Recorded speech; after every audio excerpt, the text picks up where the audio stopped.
Hi, and thanks for joining us for Rental Karma on Air. Rental Karma on Air is brought to you by Rental Karma, where good renters deserve good credit. Check it out at rentalkarma.com, and that's spelled KHARMA. Everybody, welcome back again to another Rental Karma podcast with your host, Cullen and Wendy Massengale. Hi, Wendy. Hello. How is it today? Friday. How's the weather up there? Hot and rainy, but that's just fine because Yeah, my strawberries I'll are take some growing of that. in. They're starting to grow, so it's like I'm Nice. excited. I got to water a couple of tomato plants I started from seed, so I saw they were needing it. Yeah, well, hope your gardening is going well. Today we're going to talk about something they can't steal out of your garden, but they can steal out of your wallet. Identity theft. It's a broad term that doesn't dig into the specifics of what it is, who it is, how it happens, etc. And what we're going to do is we'll put back down in a little bit, talk about that so that we can all be aware. I learned something yesterday that would tell me about. I'm like, you got to be kidding me. I'm like, I literally took my debit card out of my wallet and I went and I put it into a lockbox and I said, okay, just go get it if you need it, but don't use it for everyday stuff because there's a new technology out there making it even easier for folks to come and get your information. So, Wendy, where should we start? Should we start with this new tech thing and go from there and talk about some of the other ones as we go? Yeah, let's back up real quick and just kind of talk about like the definition of identity theft, because identity theft, Uh-huh. it gets like a lot of people think it's a really big umbrella. They think that it's a term that covers anything that happens to like whenever your card gets skimmed at a gas station or something like that, when someone just takes like your credit card information. That's not necessarily like identity theft. It can lead to identity theft, but it itself is not actual Yeah, like identity theft. But no, yeah. but there's like, I mean, there's lots of ways that it happens, and one of the things that we'll talk about first, and then we'll go into the other ways that your identity can get stolen pretty easily. But there's this thing, and it's oh my gosh, it was on a lot of kids' Christmas lists this past Christmas. Yeah. What? Yeah. No, because it's there's this little $60 device that you can buy on Amazon or online, and it's called a flipper. So parents, if you bought your kids one of these for Christmas, you might ask them, why did you want Why? this? Because it's called a flipper. And again, the whole purpose of this little thing about this big, it's about the size of like that old Samsung flip cell phone that used to look like a little Yep. switchblade. It's really little. And pretty much all it does is it copies and reads, and also lets you use any RFID chip, NFC tags like that are, in like data, like phones and things like that. So it's a way to literally scan them, and you can scan from like several feet away. And so like someone could walk down the street and just scan, and just pull all the data off of any RFID chip. And these RFID chips or RFID chips, they're in driver's licenses, they're in your debit card, they're in your credit cards, they're in air tags, they're in everything. Ugh. Everything. It's scary. And they're So 60 the bucks. tap to pay, Mhm. right?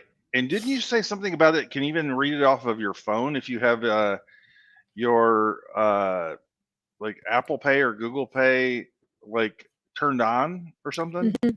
Even if you don't have it like actually activated at that moment, there's some phones and devices, depending on your security settings, that even though like it's not actively working, yes, like tap to pay with your watch, your phone, your credit card, that can still those devices can still grab that information. So Wow. even though you're not actively using it, like there was a nurse in Nashville that put out a hey, just be careful kind of a warning to people like going out on Second Avenue, which is like the big Yep. all the bars and clubs and everything right there.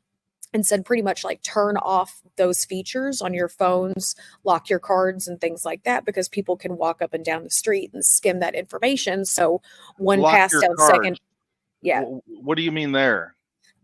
Lock your cards as like going onto your banking app, and just actually like turning off the ability for the card information to be accessed or used, Uh-huh. while you're out running the town or things like that. Okay. And it's just a But the quick like chip, it's but the scanner could still get the information. It just couldn't use it to make a purchase while you have it locked, but they could come back a few days later and probably use it. from my understanding is what it sounds like because it's like a data sponge and it just sucks in a whole bunch of Yep. information. It's And which is isn't there just things really out there creepy. then that they can actually then put that information onto a new card itself Mhm. and Yeah. actually use it like at a grocery store, like at a point of sale kind of thing? My guess Yeah. is though is because of if I'm the crooks and I'm even relatively smart, I'm probably not going to do that because there's cameras in the grocery stores everywhere. You would use it in person.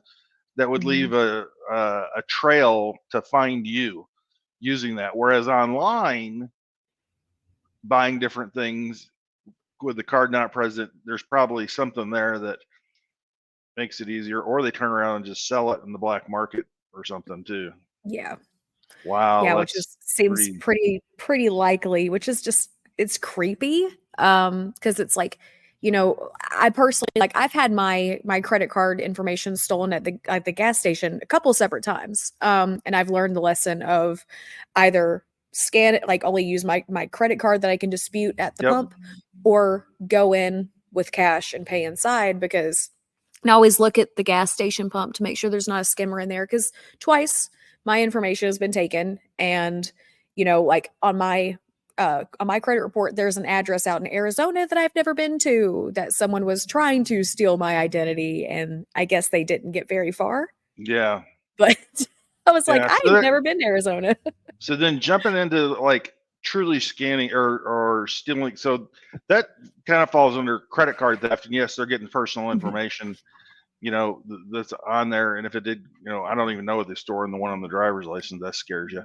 But mhm, then there's the I guess the big identity theft is when somebody else starts creating uh, new accounts in your name, and becoming you and somehow carrying that on.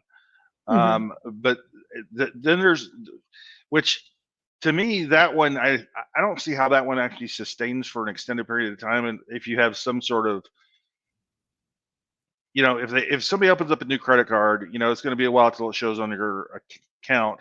They're probably going to go and max the thing out right away so they can get as much out of it as they can before they get caught. mhm, And then it's like, that wasn't my card. But then what we have seen, um, that is, I think to me it's a pretty scary one, is that people try creating synthetic credit identity, is what the bureaus and the banks call it.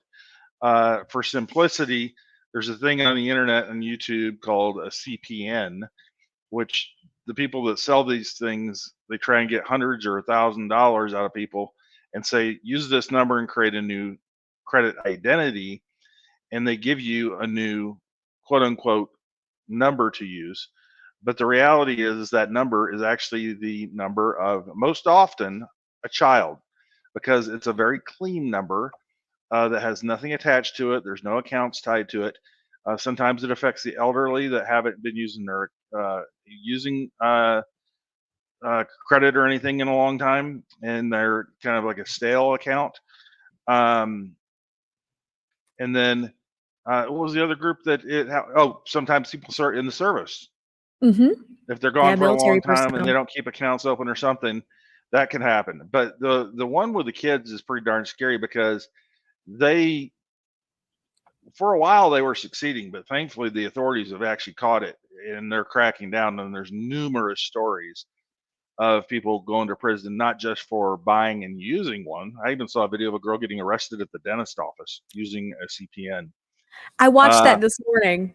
yeah, isn't that crazy? I mean, that's Yeah. just amazing. And then the there's a oh, the good news is we have seen a dramatic drop in people trying to create that.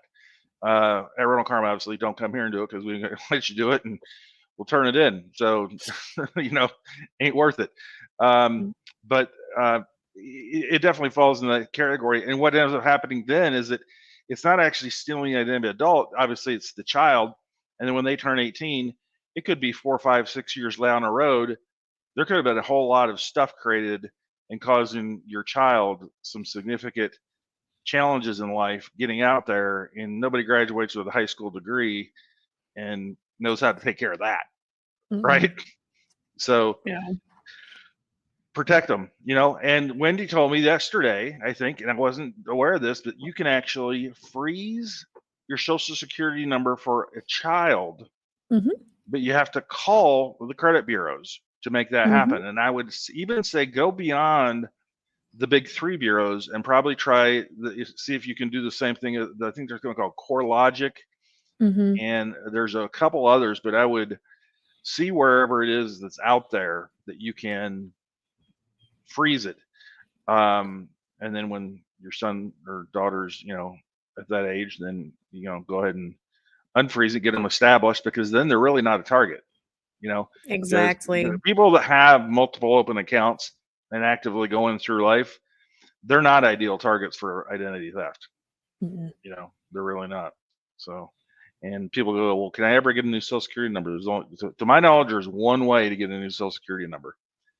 And it is if you're a victim of domestic violence and the person that committed the crime against you was a spouse or just your spouse, and they had access to knowing what your social security number was. You can go through a process to get that taken care of, but I don't think it's easy either.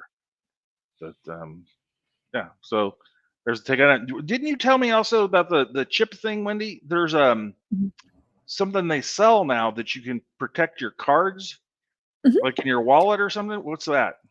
I've got one of these just because I'm a paranoid Polly about it now, but they make these RFID or like blocking fabric for like wallets and stuff like that. So it's like Yep. you just buy a wallet, or they even have it for purses, backpacks.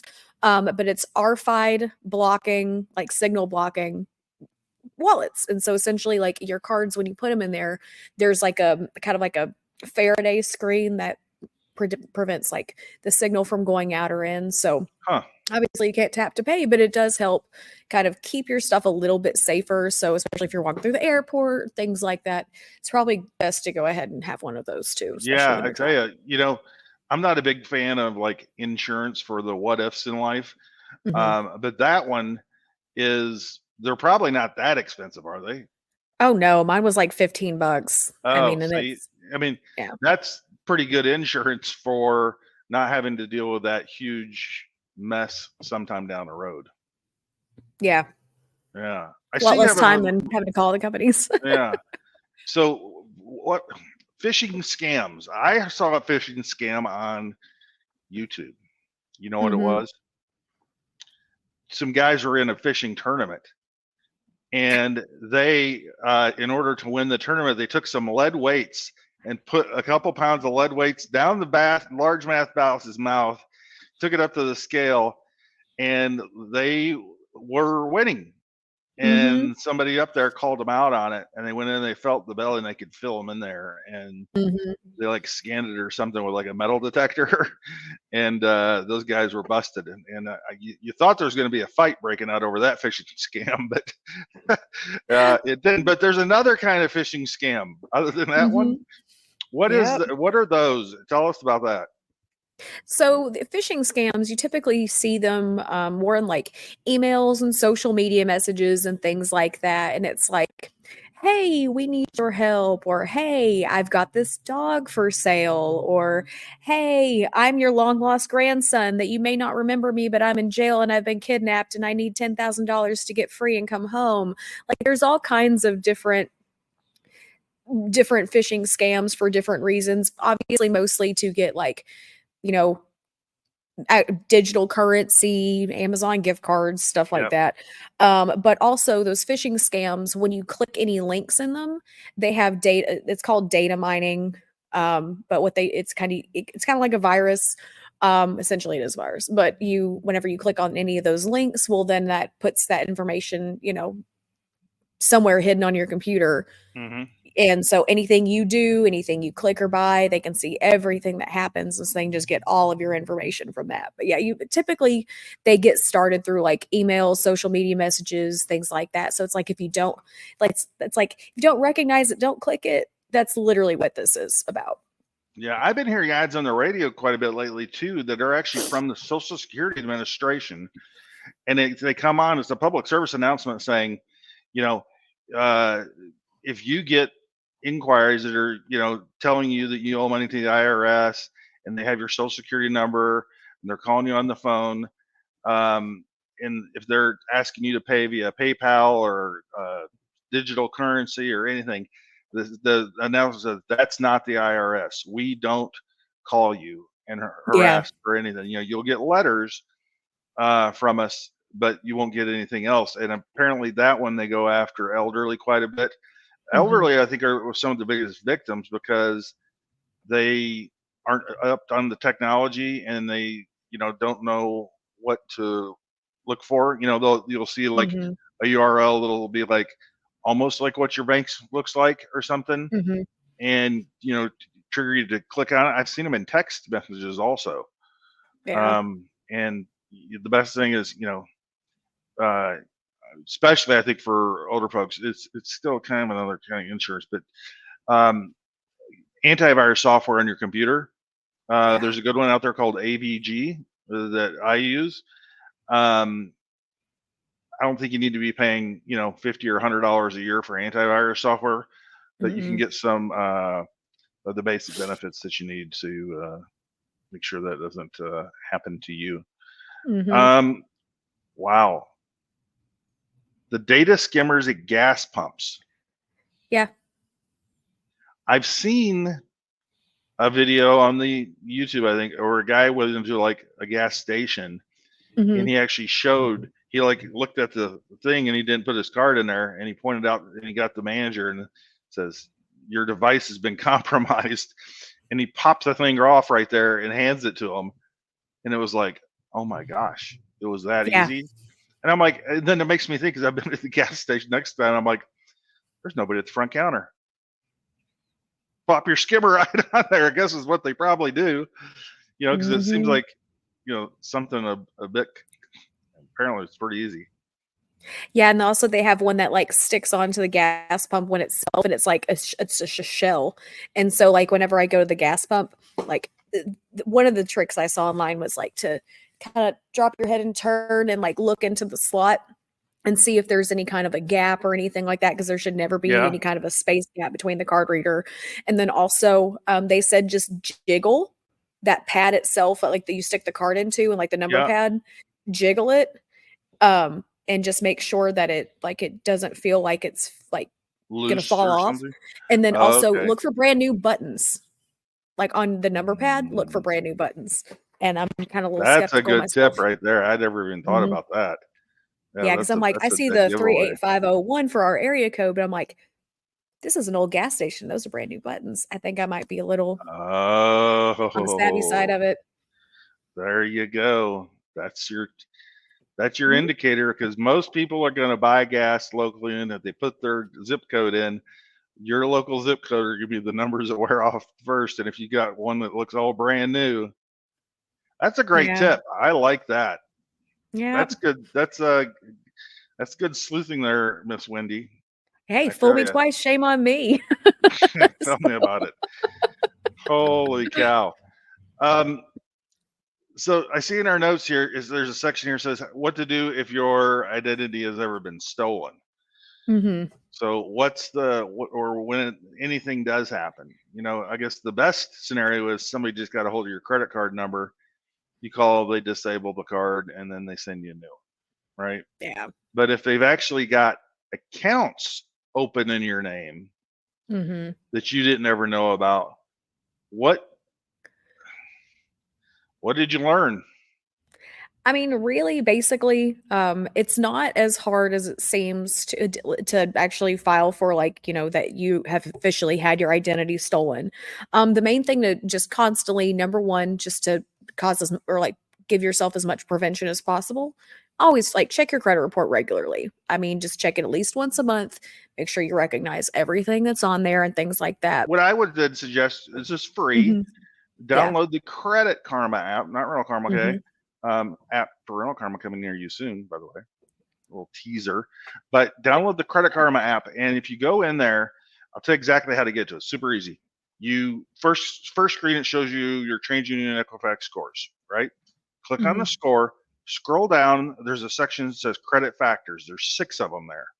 One Mhm. of them says total accounts. Mhm. Click on it, and then click on view open accounts, and that will show you every account that's tied onto your credit report in your name. And if you don't Mhm. recognize one, take some sort of action. I've actually had in the last 3 months, Wendy, 2 companies transfer my account to another company. My student loans, I'm down to 1 payment. My last payment's in 3 weeks for my student loans. And literally 2 months before the end, they sold my student loans to, or they moved it off into another company. Actually, it's like I can't even remember the name of it, but it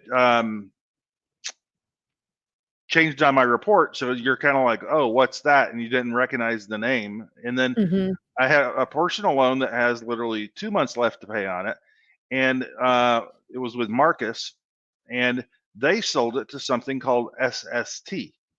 That sounds like something you get at the AutoZone. And Yeah. I'm like, what? And I then had to go and do a little research, and I realized, oh, I got an email that I never saw in my updates, or goes to the automation, Mhm. and they had actually sold the account to them. So I had to go Yeah. get a different login to pay, or to see my balance and things like that. And it went from being like really easy website to like something that was built 30 years ago, it looked like, Mm. which made me suspicious because it's like, I mean, it was literally, it looked like an old government website from a while ago. And, but if you, yeah, back to where you look in there in the Yeah. open account, read the names. It also has next to, actually a better spot to even look. Don't even look in our total, the section in those 6 choices, go to your credit age. Okay. And Mhm. if you look at credits, because it has the name of every account and it has next to it how long it's been open. And your very first clue to look for is anything that's within a month or 2 or 3 or 4 months old. If you see something new on there, is that something that you had done? Mhm. Or not? Right there is your flag. Yeah. And I would Absolutely. say it's a simple way to monitor it without like, I'm not a fan of the identity monitoring services. Wendy, you told me a terrible story about somebody. Yeah. Do you want to share that with everybody else, or do you want to paraphrase it, or you just I'll paraphrase it for the class. okay? But yeah, so pretty much, and before I do, so like, because one of the things that, like, if say your identity does get stolen, again, you can do these things on your own to like fix the issue. And the main thing is, number one, the only place you need to go is identitytheft.gov. First and Mm-hmm. only spot you need to go, because they've got all the resources, all the sample letters, all the instructions on what to do. And you don't need to pay a service to do this for you. Because, like, you hear a lot about a lot of these companies that are like credit monitoring and credit protection kind of softwares. And there's one, I don't know if I should say the name of The it, on TV and on the radio quite a that's bit. very popular. Yeah. And I had on my notes, because I was reading all this stuff. I was like, is this a scam? Because, like, okay, there's a couple different plans you can get on this big company's plan. Their basic plan is $50 to $60 a year. Okay, so like about Okay. 10-12 bucks a month. So that's like, that's not great. And it monitors your information. Guess what? You can do that yourself. You'll get data breach notifications. I have a Google phone. It does that to me automatically.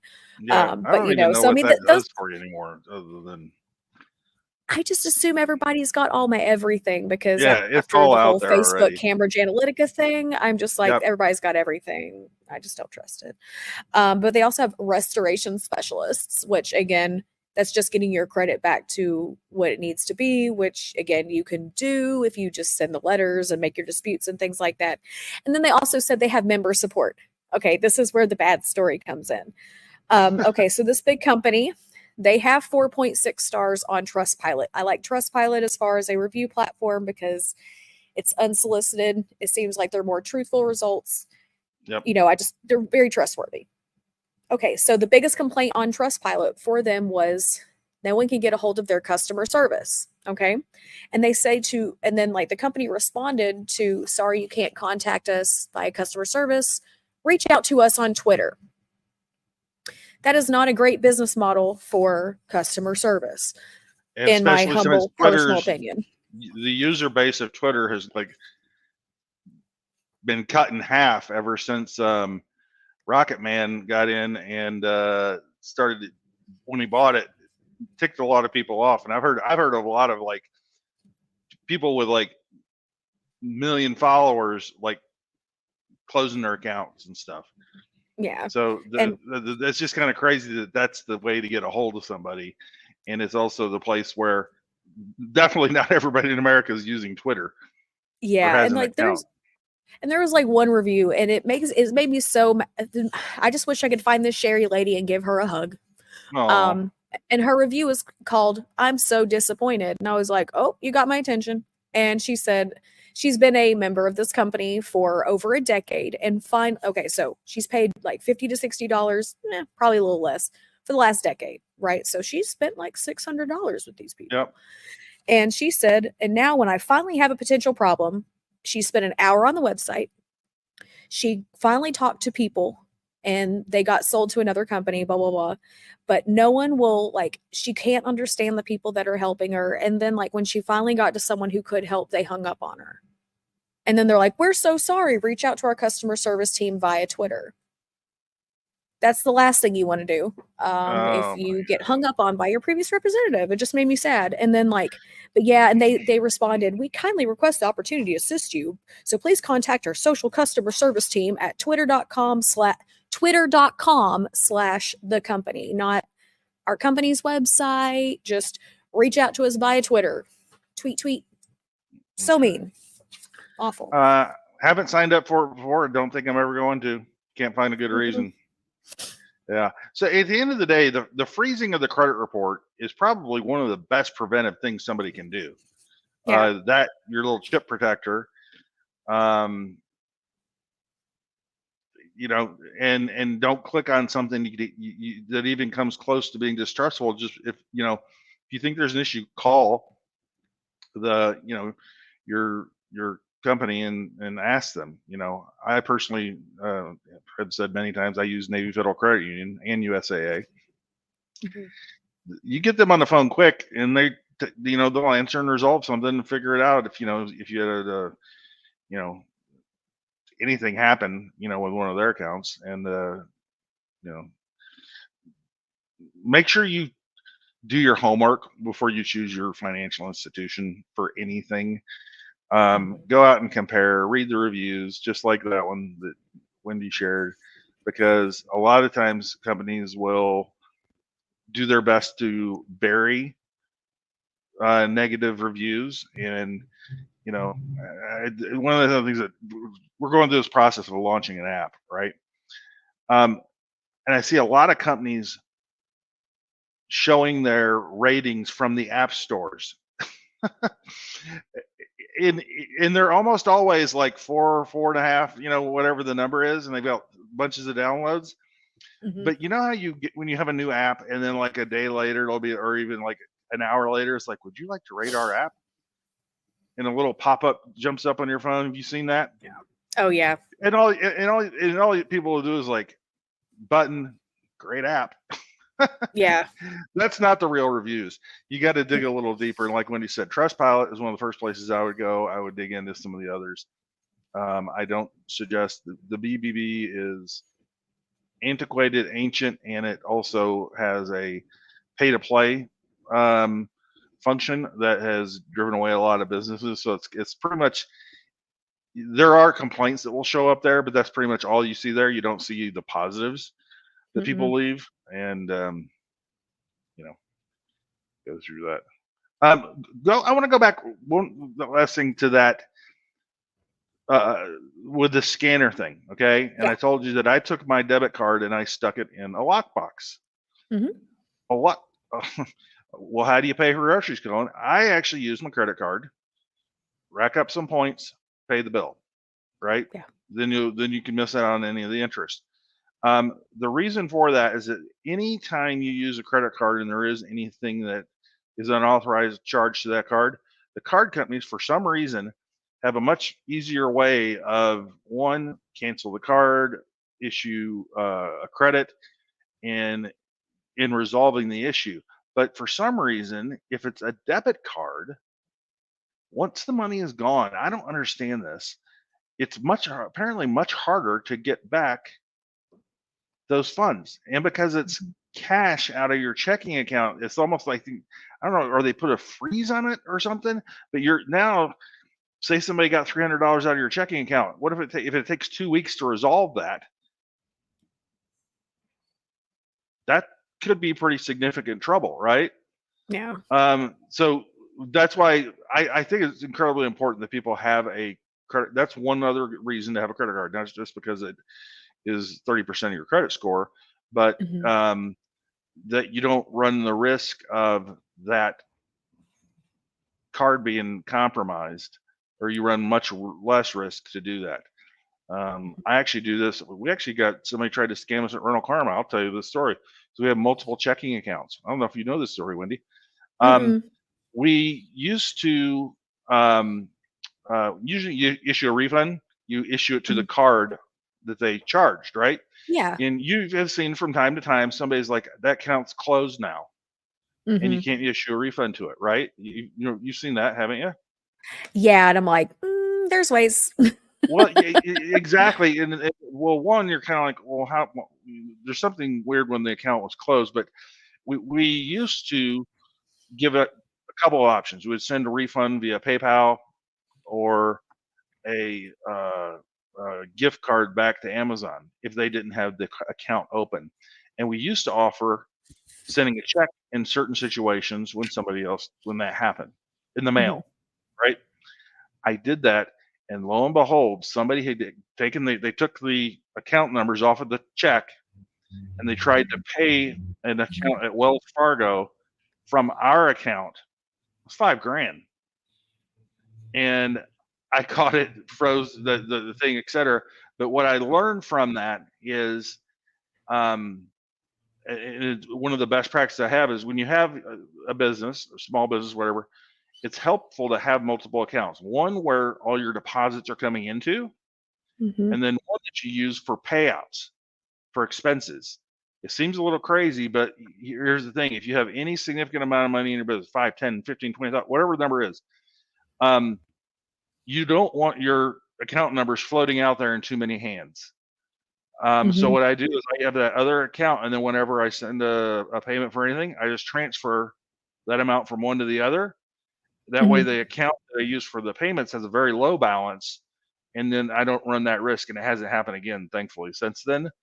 But Hmm. it was scary. I mean, I was like, it could have been for a lot more, Yeah. and could have caused some great headaches, especially if your business is a little bit smaller and you don't have the ability to, um, you know, that could drain an account for some people.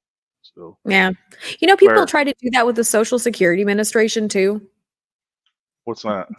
They take, like, there's this stupid rumor that goes around every once in a while that you have a bank account with the Social Security Administration, and so, like, your Social Security account. And so people will try and take the Social Security Administration's routing and account number to use it to pay bills, to deduct that from their Social Security account later. And the federal government keeps having to say, like, guys, Uncle Sam ain't paying you bills. Like, you know that you do not have a banking account with the Security Administration. I actually got this on a member call one day because the guy was trying to pay with his Social Security account. And I was like, babe, that's not a What? credit account.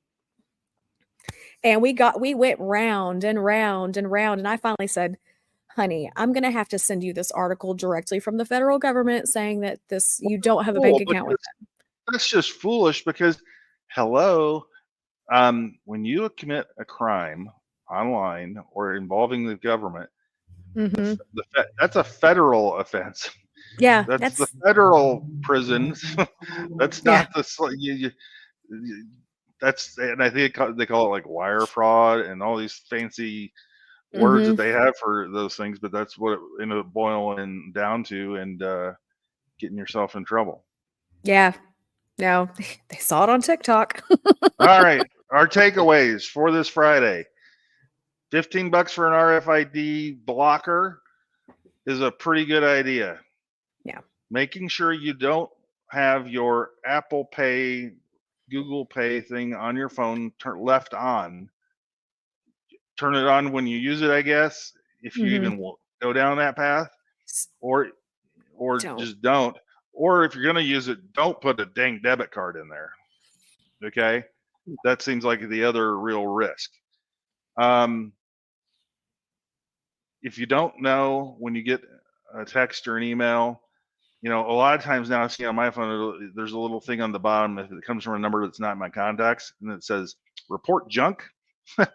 Well, because the phone companies know that there's, they know how to identify that and sort of filter a lot of it so that you can actually have that in there. As a to do, uh, think about putting. It's just there's really no good reason, folks, not to freeze your children's social security numbers and your Yeah. own, because you can go in and undo it with a click of a mouse if you're going to go get a car loan or you're going to get a new credit card or whatever. And then as soon as your credit is pulled, you go and turn it right back on. Right? It's like it's Absolutely. pretty darn instant, and it'll help protect you. You know, if it Hmm. sounds too good to be true, it probably is. Yep. Yeah, and so, like, just make sure, like, and also again, like, when it comes to freezing your kids' credit, you just have to have their birth certificate, like, proof of, address and, like, a couple other pieces of documentation. It does not take a life-changing world order to get this done. It's really quick Yep. and easy. Same for you. Just call the credit bureaus, let them know what you're gonna do, and again, just a quick little call back to them. Yep. We'll get that unfrozen And at your then, leisure when you want it. but then once they've authenticated you or whatever, and you do need to go and unfreeze or freeze, isn't it a thing of just logging in, clicking a button yourself? You don't have to actually be on the hold to do it each and every time, I talking to believe, somebody. like with some of the credit monitoring platform services like Equifax and things like that, some of them have where you can just do it really quick if you have a service with them. Yep. Some have like you have to call and say a password. It kind of Okay. just depends on what you've got set up, but it really does not take very long. And then also, another just quick easy step is like say that credit card that you keep in your glove box for emergencies only. Just Yep. keep it locked. Just go in the Capital One or whatever app, just lock that card itself with just a Yeah. little quick button press, and then, that'll just make sure that Cool. you are a little bit more safe too. All right. For the audience and everybody else, do you ever think that it's going to get so the they a lot of times they say the criminals are two steps ahead of the everybody else? Mhm. Or do you think that we will ever get to a point where maybe they'll do an eye scan for everybody for when you go to pay for something like at the grocery store? No cards, no whatever, but you know that everybody's eye is like a unique fingerprint. Yeah. Was that Maybe Minority Report? Was something that like that. that yeah, ugh, ugh. Will we ever But get to hey, that extreme? I don't know. At the end of the day, it might be about the most secure one we have. I don't know. mhm. Yeah. I heard they're doing facial recognition for the in the airports. It's already testing, and they're like, Oh, yeah, it was in the news this week. hmm. I don't know. I feel like that would just be so like with prosthetics and stuff. Yeah, how do I you don't do? know. I feel like I just Yeah. put on a big old schnoz and be like, "No one knows who I am." I met a gentleman a couple of weeks ago, was referred to as he's an attorney, Mhm.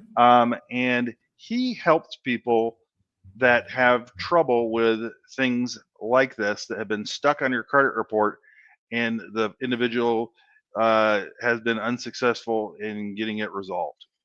Mhm. And because there's a thing called the Fair Credit Reporting Act, and the companies they're involved. If some credit card company issues a credit card and using something of yours was used and it wasn't you, that's on them, and they are the ones that are responsible for fraud prevention in their own business. And so what he does is he, at no cost attorney fee, okay, he will go after that company per the FCRA. And a lot of times what ends up happening is they end user, he'll succeed in getting it removed, okay, and you, the consumer, will actually get a check as a settlement. 500, he said it's usually 250 to 750, sometimes $1,000. And no attorney's fees come out of that. So you're compensated for your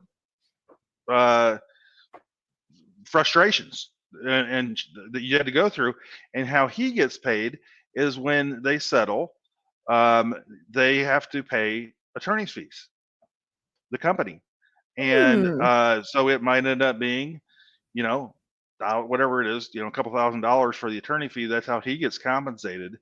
And so the consumer gets, one, it resolved, and two, compensated at the same time. So if you have that situation, reach out to the team at Rural Karma on a schedule a credit review with us or something. If that is the thing, we'll do an introduction for you to them and help you get that taken care of. It's not for, hey, I got a, you know, new collection on a cell phone, and you know, if the legit stuff is legit, okay, mistakes are mistakes, and we all have to own our mistakes. But because this identity theft thing is so rampant and affecting us in so many different ways, there are a lot of unintended consequences. There are a lot of things that happen to you that you just don't know how to deal with, and you know, sitting there looking at it affecting you really negatively in your credit when you never had anything to do with that. Be a good gentleman to go and talk to, I think. Hey, well, everyone, thanks for listening. We hope you've been enjoying the episodes so far and learning something. I know my goal is every time we get together that I learn something new. Learned a few things today. Hope that you do too. And that there's a takeaway there that you can store for use for your family's future. And we wish you the best. So have a great weekend, everyone, and we will see you again next week. Wendy? Thank you so much for listening to Riddle Karma's podcast today. Check it out each week. We release new episodes. You can listen to on YouTube, Apple Podcasts, Spotify, pretty much wherever you get your podcasts. Also check out riddlekarma.com. It's riddlekarma.com, KHARMA. Thank you so much, and we will see y'all next time.